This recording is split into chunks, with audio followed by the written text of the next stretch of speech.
Vía Pública.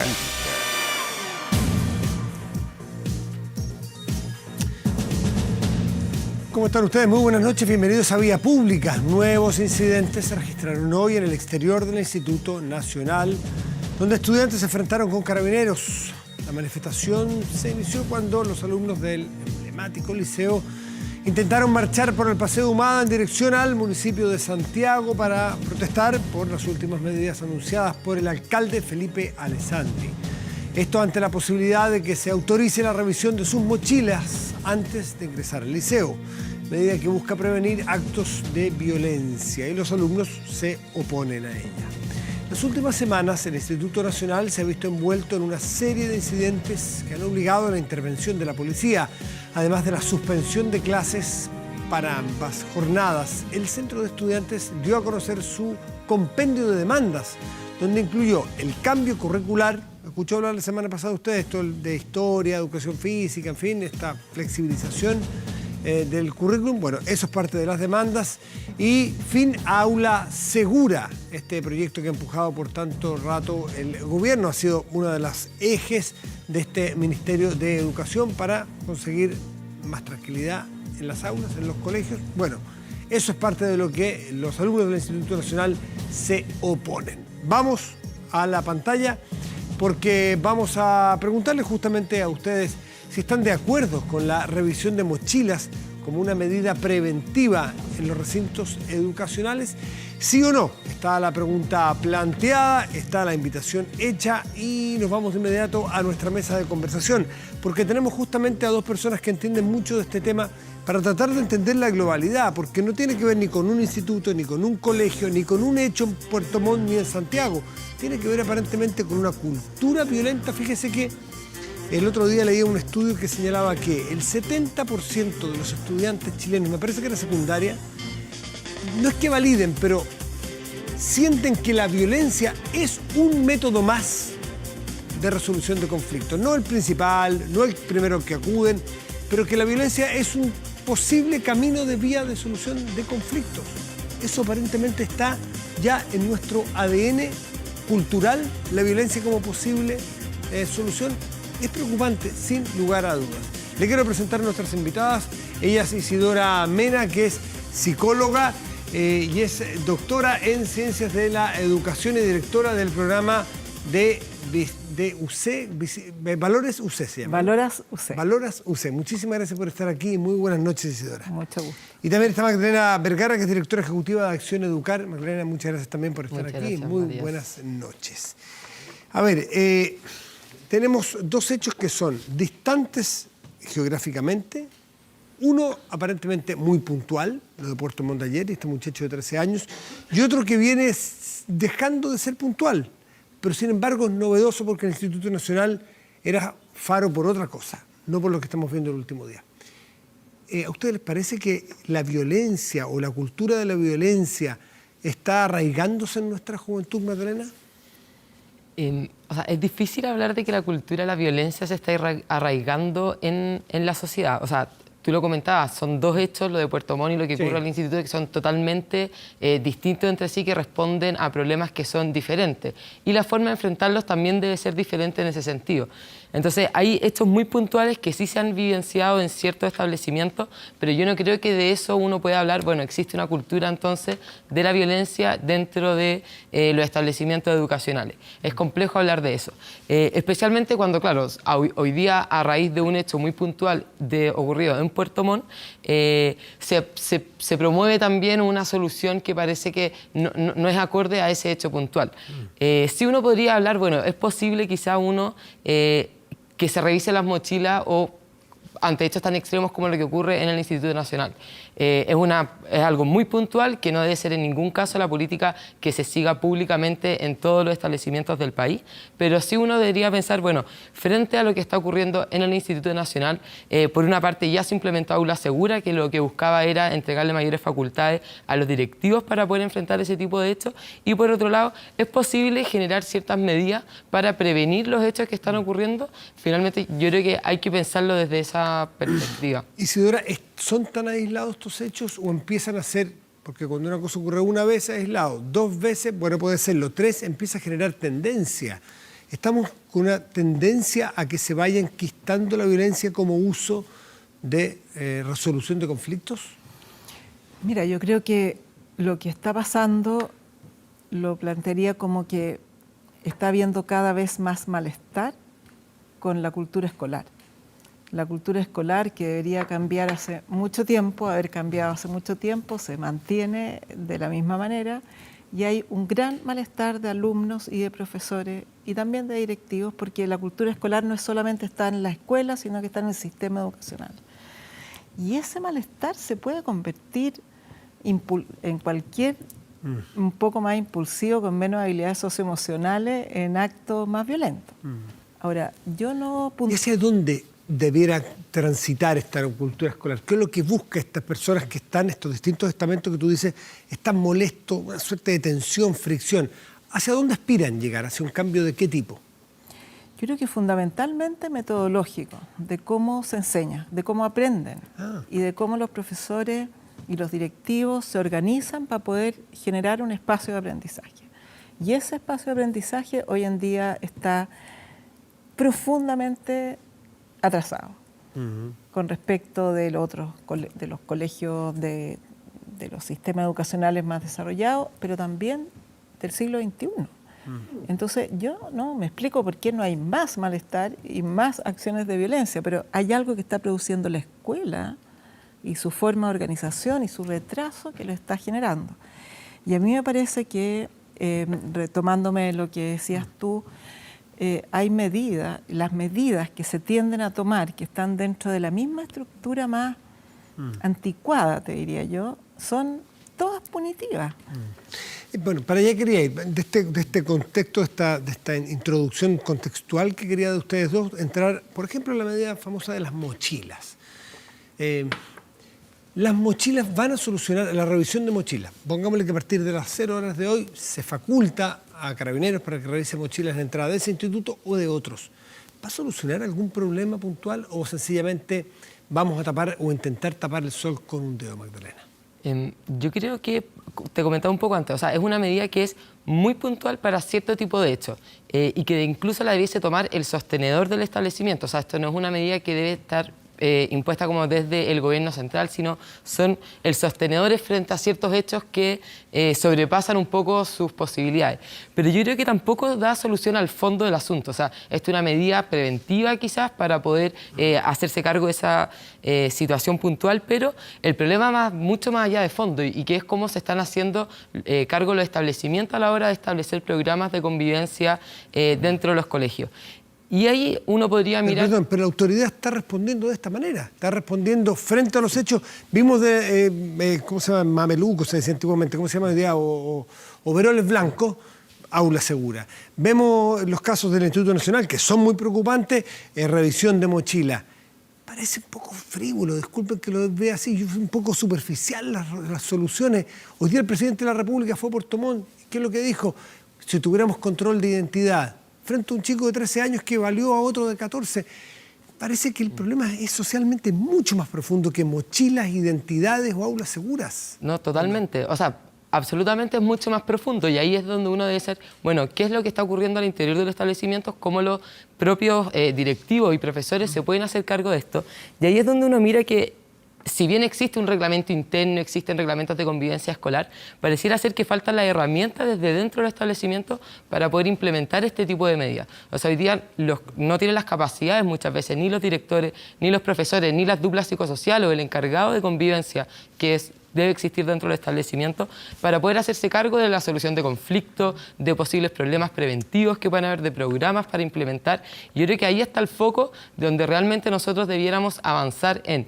Y este otro tipo de medidas que se están llevando a cabo responden solamente a situaciones puntuales y hechos muy circunstanciales. O sea, Isidora, ¿cómo ves tú, cómo analizas tú desde la academia, desde la investigación, el que la respuesta de la autoridad frente a hechos que son de raíz bien profunda, de violencia, como este muchacho de 13 años, como en fin, lo que ocurre en el Instituto Nacional, que son distintos, que las respuestas sean mochilas revisadas, en fin, lo que le acabo de señalar? Mira, yo creo que no solamente las políticas actuales, sino que también el sentido común de la gente tiende a decir saquemos, expulsemos, hagamos medidas punitivas, castiguemos. Y es una mentalidad antigua, que no funciona hoy día.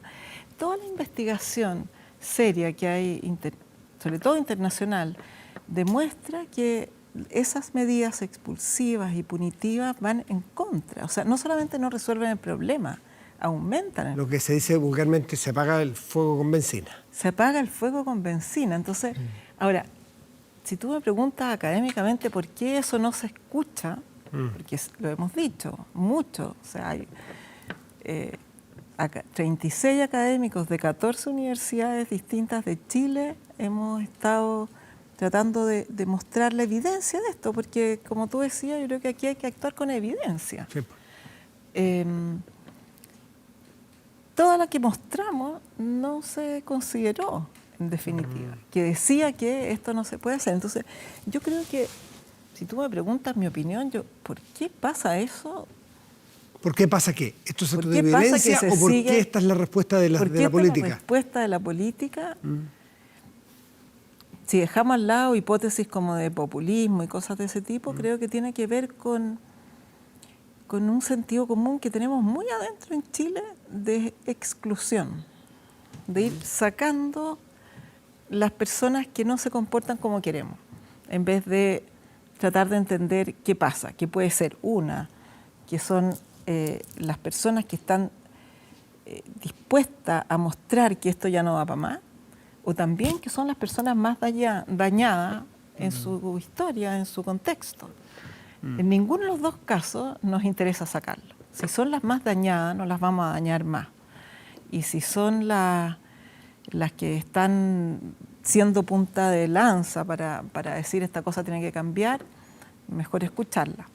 Ahora, yo escuchaba las medidas que tomaba el alcalde de Santiago y me parece que combina cosas que son interesantes con otras que... Bueno, pero te pregunto a ti mismo, señora, tú dices, claro, son medidas anticuadas, la fuerza, lo punitivo, pero ¿puede ser en algún momento adecuado pensar en una mezcla de cosas profundas y cosas puntuales, intervenciones puntuales, como por ejemplo un mes de revisión de mochila para apaciguar los ánimos, y no que sea para siempre, sino que sea algo extraordinario? ¿Es posible? ¿Qué es lo que indica, por así decirlo, la evidencia o la academia o la investigación al respecto? Mira, revisar las mochilas va a generar una rabia enorme.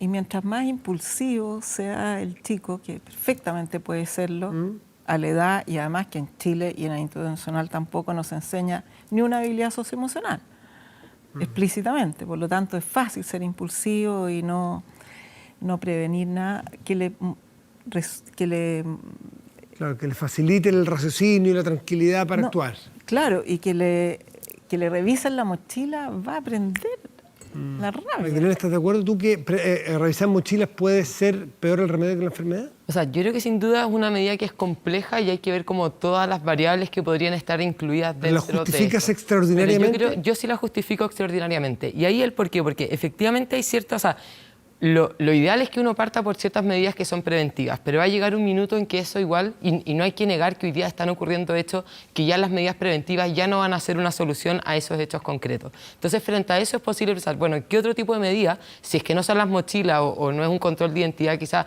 desde dentro del establecimiento, cuáles son las medidas que nosotros vamos a hacer para eliminar este tipo de hechos?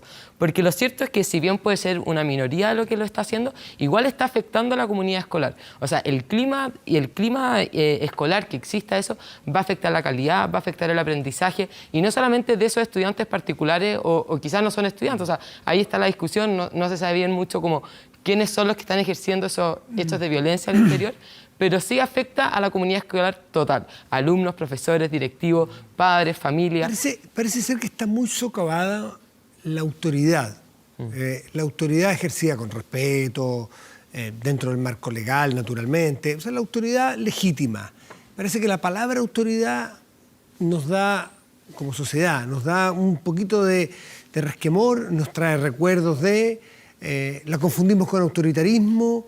Entonces parece que la autoridad aún no se lleva, y eso educación sin autoridad, según los expertos, tú me dirás, Isidora, tampoco se lleva. Po. La educación es con disciplina, es con autoridad legal, legítima, en fin. ¿Tú qué opinas al respecto? Yo creo que, tal como tú dices, hay una confusión enorme entre autoritarismo y autoridad. La autoridad se requiere, tal como tú dices, pero yo creo que en Chile solemos ejercer la autoridad con autoritarismo. Yeah. Cuidadoso, a veces decimos que es respetuoso, pero es porque no es en tono muy fuerte, pero las cosas que se dicen son fregadas. Yo creo que no hemos sabido, pero es entendible porque es muy reciente el fenómeno, pero no hemos sabido convertirnos en autoridad de los niños y jóvenes del siglo actual, que son muy distintos a los anteriores. Entonces tendemos a echarles la culpa de que ahora los jóvenes no respetan la autoridad. ¿Cuáles son los códigos de autoridad que hoy se identifican, ustedes que están más cerca del mundo de la educación, para poder efectivamente ejercer autoridad desde un profesor, desde un director de escuela? Yo te diría que, en una palabra, yo lo diría, es un diálogo más simétrico y más en serio. En serio de verdad, escuchando de verdad. Y escuchando de verdad a un otro que es simétrico. Pero alguien te dirá, sí, pero una cosa es escuchar y otra cosa es hacer exactamente lo que tú quieres. No porque te escucho se va a hacer 100% lo que quieres. Eso es lo que dicen respecto de los críticos de los movimientos estudiantiles. Y en ese sentido, eso, escuchar, que no se suele escuchar, y también expresar y llegar a acuerdos. Y ahí viene el tema de la resolución pacífica de conflictos.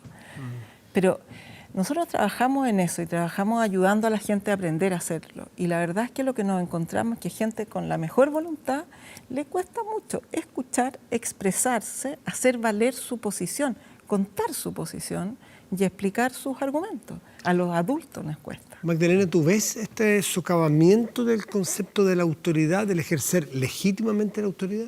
Yo creo que existe en parte eso. Estoy de acuerdo también con que ha faltado quizá una mayor forma de que los estudiantes puedan expresarse, y no solamente dentro de los estudiantes, o sea, es algo que uno ve como a nivel sociedad y que obviamente se termina expresando dentro de los más jóvenes. Pero yo también creo que hay un punto que es muy importante, que es el rol que cumplen las familias en esto. O sea, uno no puede, los establecimientos, si bien tienen un rol importantísimo en esto, no son los únicos, y uno no puede pretender que ellos den solución a todos los conflictos o problemas que hoy día estamos presenciando dentro de los jóvenes. O sea, aquí hay mucho que viene dado por parte de las familias, por parte de la sociedad, que obviamente tienen un rol importantísimo. Entonces, si el padre no ejerce una autoridad frente a ese niño, es muy difícil que él vea algo así dentro del profesor o un director dentro de la escuela. Entonces, hay un trabajo ahí que debe ser conjunto, que es muy importante poder hacerlo.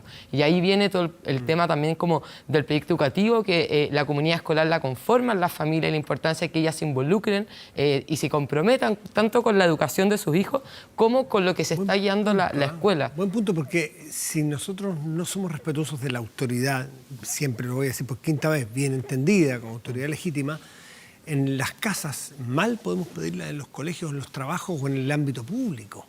Si nosotros como apoderados desprotegemos la autoridad del profesor y siempre le encontramos la razón, sí, solo sí, al niño, y no le decimos, a ver, momento, el profesor por algo te lo habrá dicho, sino que ¿qué se ha creído este profesor?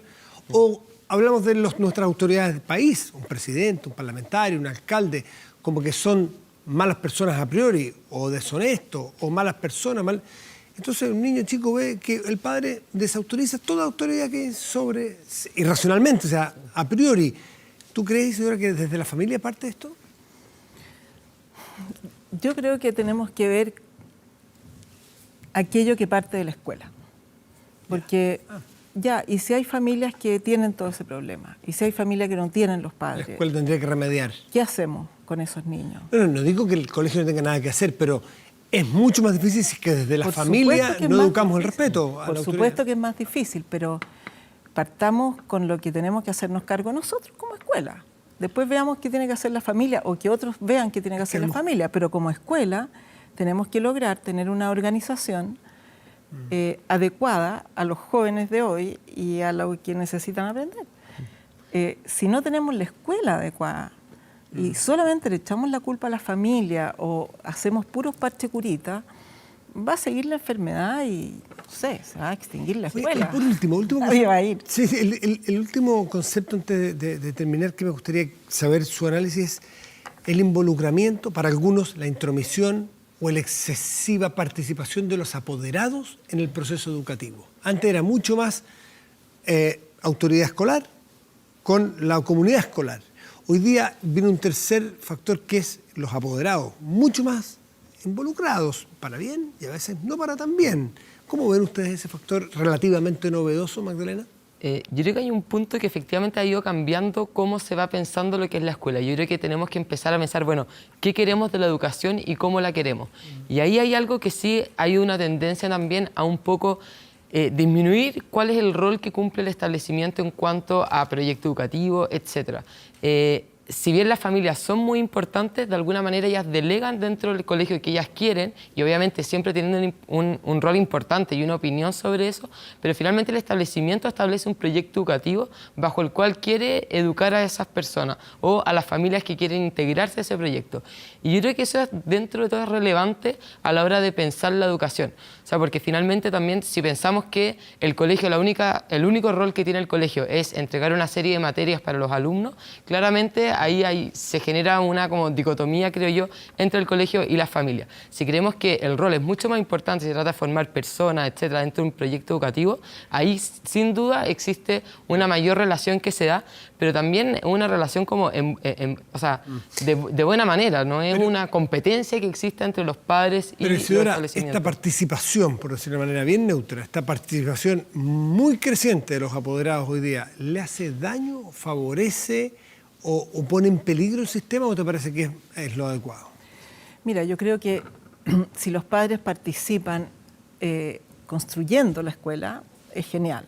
Si participan demandando a la escuela como una especie de... A veces actúan como si fuesen clientes. Sí, por eso eso si digo. estuvieran pagando un servicio como quien va a una multitienda. Pero es que vivimos en un país y se le ha dado la idea de los clientes y el sistema escolar y el financiamiento, etcétera, enfatizados. No son pocas las veces que uno escucha a profesores decir que hay alumnos que le señalan: mi papá paga esto debe pasar de tal y cual forma. De acuerdo.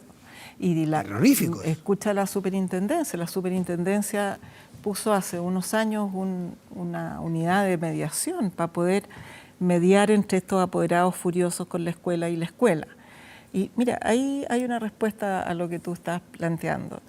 Lo que se ha visto en esas mediaciones y en las denuncias que hay de los apoderados es que en la mayor parte, o sea, en un porcentaje mínimo, tienen realmente razón los apoderados. Lo que sí, los colegios no han tenido buenos sistemas de relación y de comunicación con los apoderados. Entonces generan un enojo innecesario. Un roce. Un roce innecesario. Y cuando se hacen estas mediaciones, logran ponerse de acuerdo. Pero si tú te fijas ahí, nuevamente, hay alguien que tiene que ayudar a que conversen. Temazos todo esto, ¿eh? Pero llevamos mucho tiempo discutiendo y conversando de educación. Hará más de 10 años que estamos discutiendo de educación. Entonces también es bien injusto decir que no se han hecho cambios. Buenos o malos, algunos les gustarán, otros no, pero por Dios que se han hecho cambios, modificaciones legales, y el tema está siempre presente. No pasan 3 días en un programa como este, o los de los domingos, en que no se hable de educación. Tenemos mucho más cultura sobre esto y tenemos más elementos para poder debatir y tomar posiciones. Les quiero agradecer a Isidora y a Magdalena por estar esta noche aquí en la Vía Pública, una vez más conversando sobre educación. Que les vaya muy bien. María. Buenas noches. Buenas noches. Vamos a hacer una pausa. Antes les quiero dejar planteada la pregunta si estás de acuerdo con la revisión de mochilas como una medida preventiva en los recintos educacionales. El 74% de las personas que participaron de esta consulta, no es una encuesta metodológicamente o técnicamente validada como una encuesta, pero el 74% sí está de acuerdo. El 26% restante no lo está. Pausa y volvemos en Vía Pública.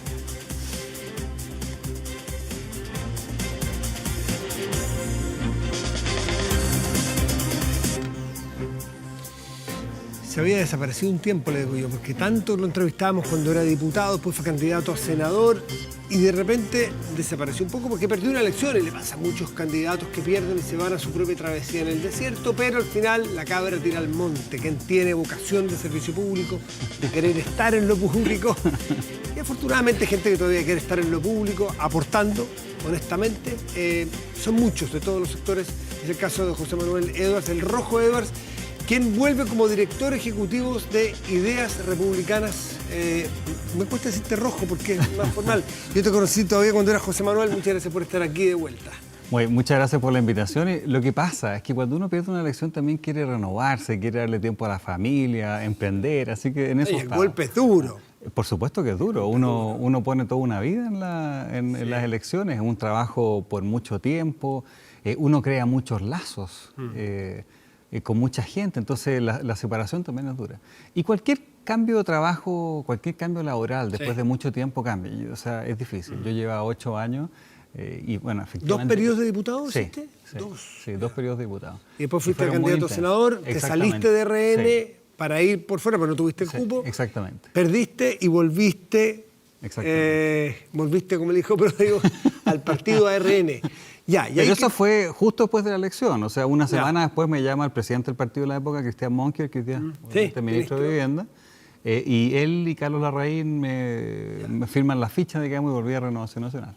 Ya, y ahí quiero retomar tu historia, porque también retomar un segundo de que era de Rojo Edwards, pero también en función de este nuevo movimiento. Y Sí. es notable porque hoy día vemos, justamente entre hoy, que me tocó entrevistar a Andrés Alamán, Sí. está el Cote Osandón, Manuel José Osandón, pero en el mundo de la política le dicen el Cote, no es de confianzudo.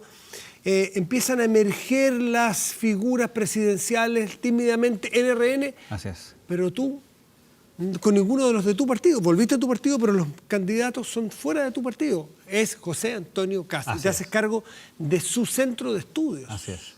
¿Por Bueno, qué? Entonces, primero decirte que todos los candidatos de Renovación Nacional, que son Francisco Chaguán, Manuel José Osandón y Andrea Alamán, tienen mi máximo respeto y si ellos fueran presidentes, evidentemente los apoyaría con mucho ánimo, con mucho entusiasmo. pero preferirías que fuera Kast. Sí. Lo que pasa es que, mira, yo creo que José Antonio tenía una característica durante todo este tiempo, y es que ha sido tremendamente claro en la defensa de las ideas, y de las ideas en general de lo que se llama la coalición del centro a la derecha, coalición de derecha, centro derecha, llámalo como tú quieras. Tanto los valores republicanos del respeto a la ley, respeto a las normas, de la autoridad, de ser firme contra la delincuencia, como la defensa de la familia, los valores, estar en contra del aborto y también finalmente la libertad, que es una de las cosas que ha defendido con menor fuerza el gobierno actual, donde más se ha caído y creo que son valores fundamentales de nuestro sector que no están siendo bien representados. Yo creo que José Antonio ha tenido la gracia que ha defendido de excelente manera y con claridad y firmeza lo que son los valores tradicionales o generales de la centro-derecha y la derecha en general. ¿Y qué te pasa cuando emerge, qué sé yo, presidente recién electo, reelecto en India? Bueno, porque de Trump, de Bolsonaro, apareció en Uruguay hoy día un ex militar que plantea también su propio partido con el mismo tinte, con el mismo olor, y suma y sigue por todo un reguero por todas partes del mundo con candidatos de derecha que se les llama populistas. ¿A ti qué te pasa cuando los tildan de populista, de extrema derecha, de Vox español, en fin? ¿Tú te sientes de esa familia? Mira, lo que pasa es que hay que separar. Yo los casos de India no los conozco suficiente como para decirte. A mí lo que me parece que a nivel general lo que ha habido, a mi juicio, es rescatar lo propio. Decir, oye, nosotros somos distintos al resto y queremos mantener esa cultura propia. Eso es lo que veo por lo menos como norma general. Sí, identidad nacionalista. Identidad nacional, identidad costumbres, culturas, etcétera. También que las organizaciones internacionales no lo han hecho bien en el sentido de generalmente estar muy cooptadas por un sector político. Entonces muchos dicen, ¿sabe qué más? Yo quiero alejarme de eso, quiero reafirmar mi identidad.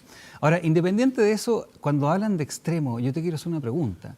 ¿Cuáles son las posiciones que se llaman de extrema derecha? ¿Es defender la libertad?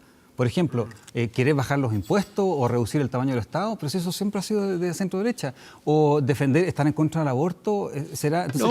La verdad que como que no se entiende muy bien. Y creo también, y déjame terminar aquí, sí, claro, que había un trato en general, y esto no lo digo la prensa, no, pero había un trato distinto. Fíjate que el Frente Amplio en Chile nace desde el Partido Comunista a la izquierda y nunca se le dijo extrema izquierda. Incluso se le llega a decir la coalición de centro-izquierda. En cambio, aparece un partido como José Antonio Kast o como Acción Republicana y al tiro extrema derecha y extrema derecha que llegan a tener 55% de los votos, como el caso de Bolsonaro o el caso, bueno, Trump tuvo 49 o qué sé yo. Entonces tú no puedes tildar así nomás de alguien extrema sin decirme, bueno, ¿cuál es la postura a que tú te refieres que sea extrema? ¿Será que quiera yo elegir ¿Quién administra mis fondos de pensiones? ¿Será eso extremo? ¿Será extremo decir quiero reducir el tamaño del Estado? Porque cada vez que veo cifras, por ejemplo, el Banco Mundial, veo que los países crecen más cuando se reduce el tamaño del Estado. O decir quiero políticas transversales para defender a la familia. Lo que no me queda claro, y a mí me gustaría que me explicaran, es si José Antonio en este caso, o Acción Republicana es extrema, bueno, ¿cuál es la postura que es tan extrema para que de manera generalizada se le trate de esa manera? Creo que es injusto. Dos cosas se me vienen a la cabeza cuando haces esa pregunta. Una, que no solamente defiende, en el caso, pienso en Bolsonaro, en Trump, en Duterte, en qué sé yo. No, Duterte, saquémoslo del... Sí, pero Duterte... No sé, porque Duterte, claro, es muy impúdico, tiene muy poca vergüenza de decir cosas muy brutales. Sí, pero hay un sector de esa derecha, Bolsonaro, que todavía está con los papeles más limpios, solamente uno le puede criticar lo que él dijo, no lo que ha hecho como presidente todavía.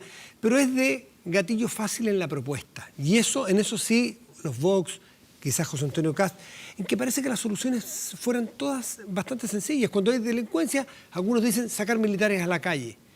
Y hay gente de la propia derecha que te dice, qué locura que haya gente que esté planteando, porque los militares están preparados para otra cosa. No, lo que pasa es que, mira, hay que separar. Efectivamente, dentro de todos los sectores hay personas que plantean las cosas de manera simple. Pero también la comunicación no puede ser tan compleja. Cuando la izquierda decía que todos los males de la educación eran producto del lucro, nadie le decía que era simplista. Entonces, si nosotros decimos, mira, nosotros lo que queremos es que los padres tengan la posibilidad de elegir la educación de los hijos en un ambiente de proyectos educativos diversos, pero ¿por qué va a ser eso simple comparado con... La comunicación política tampoco puede ser tan profunda, entonces yo también siento que se caricaturiza, no sé si dije bien la palabra. Sí, está muy bien. Y se entiende.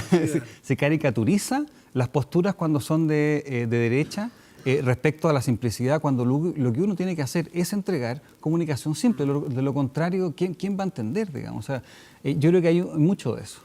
Y la otra cosa que es que el propio candidato, José Antonio Kast, es un tipo que no muestra mucha templanza al momento, por ejemplo, de sus propias comunicaciones en las redes sociales. Es decir, uno espera de una persona que quiere dirigir los destinos de un país y habla de los valores, y habla del respeto, y habla del respeto a la vida.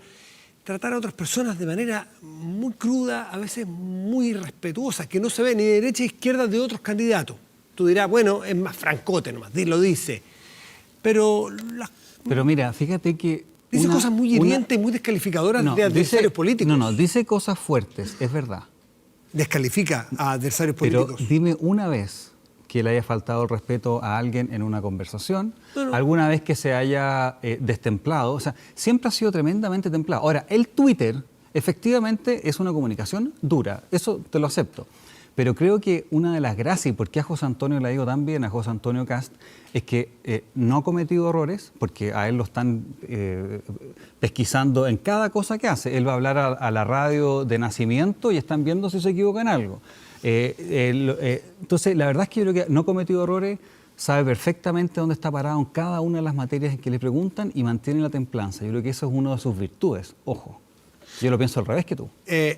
Me ha tocado moderar un par de veces donde ha estado y efectivamente es muy tranquilo en las pulsaciones, pero es de esos cuchillos filudos que entra y a veces en Twitter es muy descalificador con adversarios políticos. ¿Cómo lo ves tú?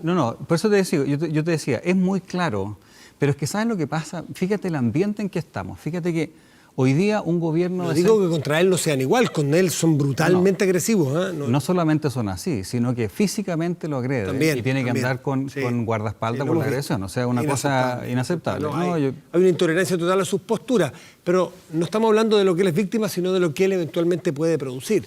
No, por supuesto, mira, pero miremos el ambiente en que estamos. Hoy día la propuesta del gobierno, nosotros cuando hablemos de la reforma a las pensiones, o hablemos de la reforma tributaria.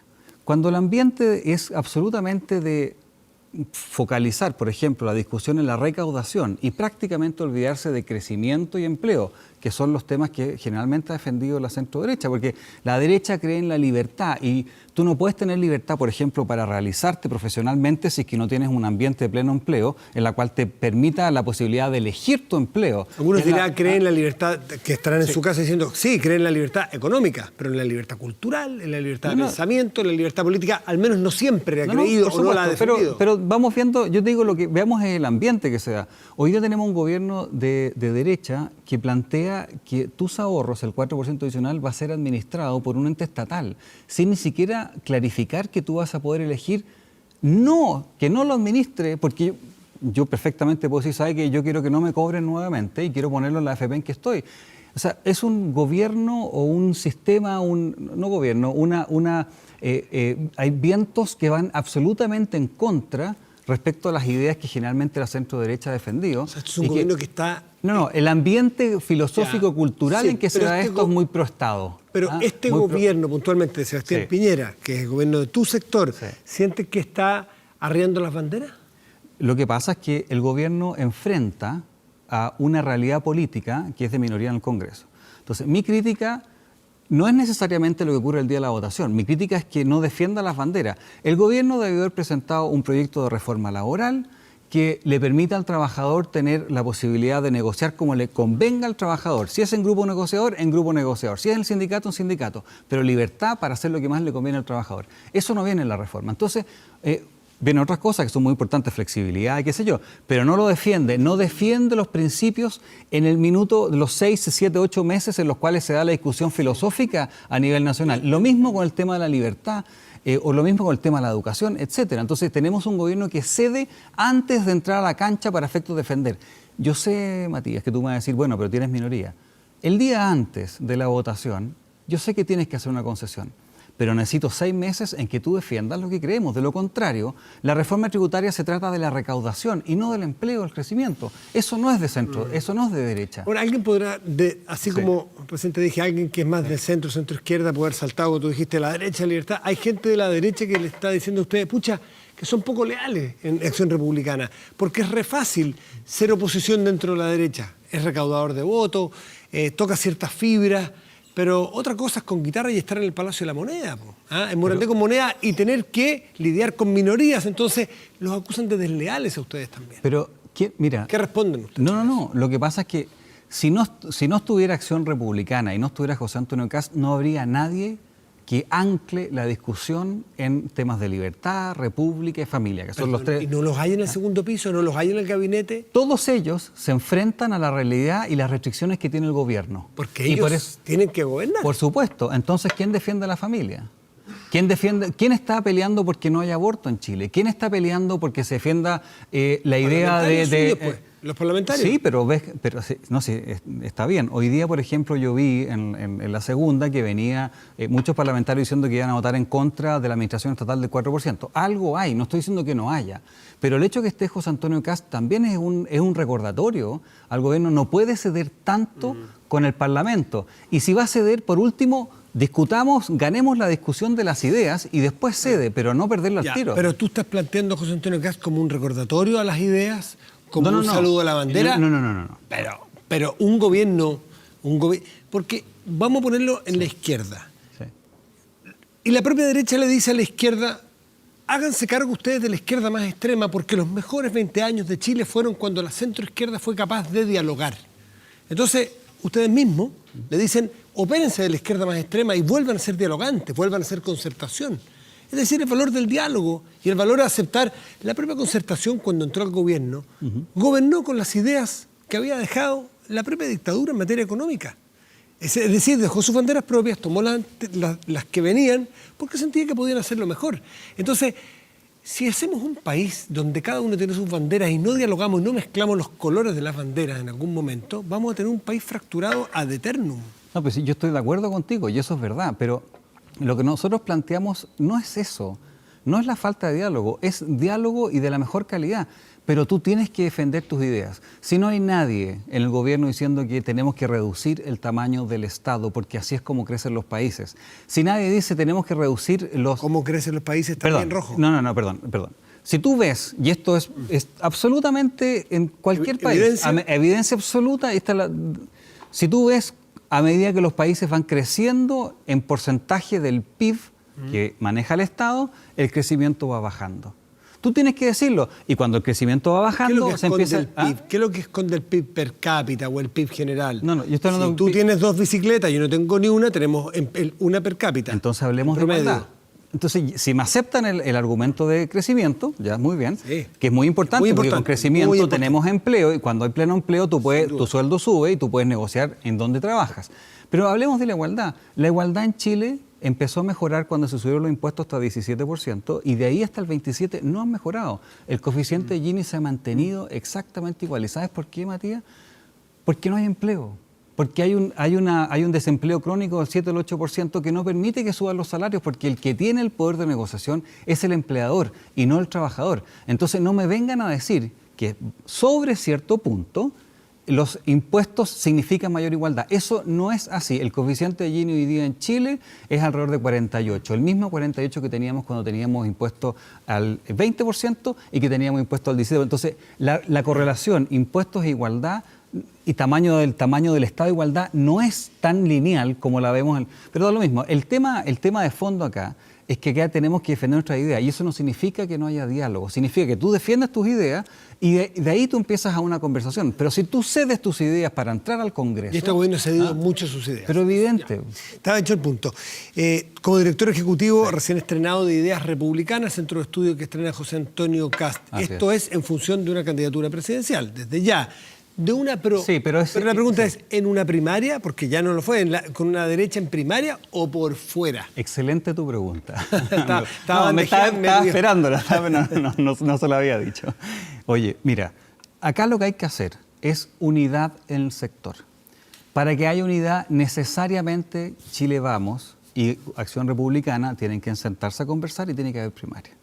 Yo espero y hago un llamado a Chile Vamos que acepte a Acción Republicana y su candidato para la primaria, pero que lo acepte de verdad, no que empiece a poner condiciones para sacarse el pillo y después decir, viste, como no cambiaste quién era, como no te cambiaste el nombre, entonces no puedes participar en la primaria. Porque es muy importante que haya una primaria y tengamos un candidato único.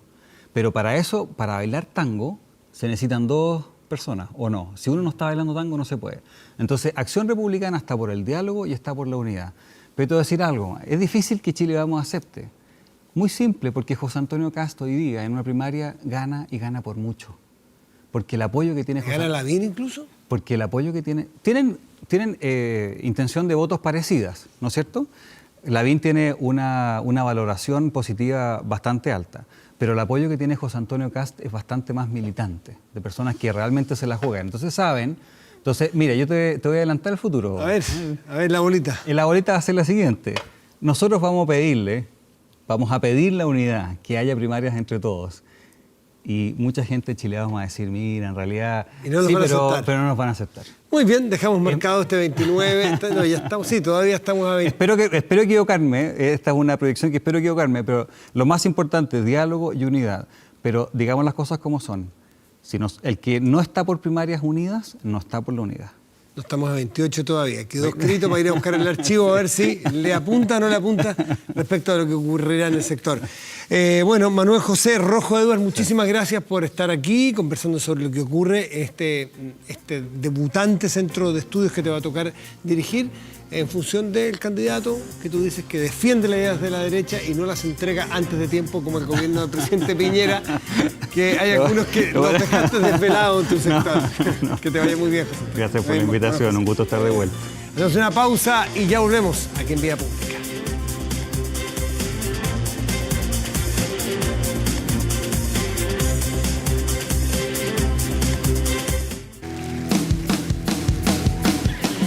Ya, estamos de vuelta aquí en Vía Pública. Revisamos el resultado de la pregunta, lo cual los invitamos a participar al principio del programa. Y tiene que ver con esta medida o este intento desde la Municipalidad de Santiago por instaurar la revisión de mochilas. Esto tiene que ver con lo que ocurrió en el Instituto Nacional. ¿Estás de acuerdo con la revisión de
del Biobío.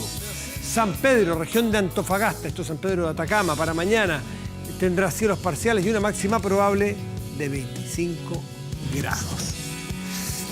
¿Qué escuchamos de fondo? Sí, un día como hoy, pero en 1977, se presentaba el grupo Strontium, ¿sí? Strontium 90 en París. Una banda que no tendría mucha relevancia en el mundo de la música, excepto por un hecho.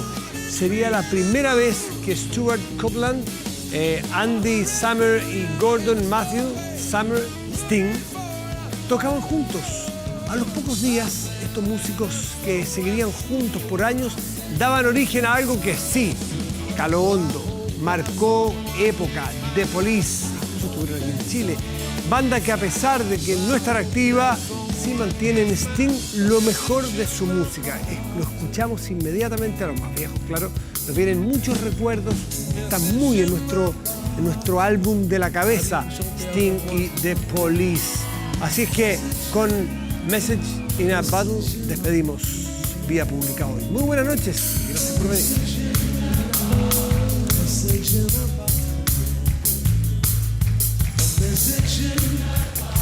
Message in a bottle. A message in a bottle.